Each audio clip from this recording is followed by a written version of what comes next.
स्मिता आणि तुमचं माझ्या चॅनलमध्ये खूप खूप स्वागत आहे। तर मी आजचा व्हिडिओ बनवला आहे कैरी लोणचे मसाल्याबद्दल।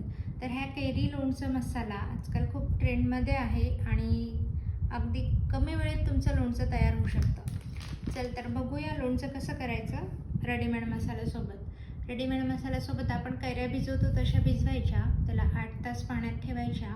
पाण्यातून काढले की स्वच्छ कापडाने पुसून घ्यायच्या, छानशा कट करायच्या किंवा बाहेरून कट करून आणायच्या। थोड्या कैऱ्या बाळल्या की मग आपण त्याला हा मसाला लावायचा कैऱ्यांना।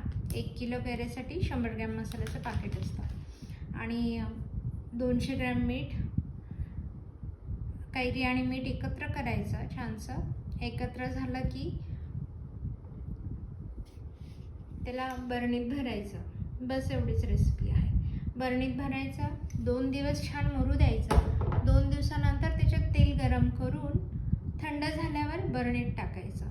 बस तुमचं लोणचं तयार। धन्यवाद। तर इतकी सोपी आजकाल कैरीच्या लोणच्याची रेसिपी झाली आहे। जर तुम्हाला घरगुती मसाला करण्यास वेळ नसेल तर तुम्ही रेडीमेड मसाल्याचं पाकिट घेऊन घरच्या घरी थोडंसं लोणचं करू शकता।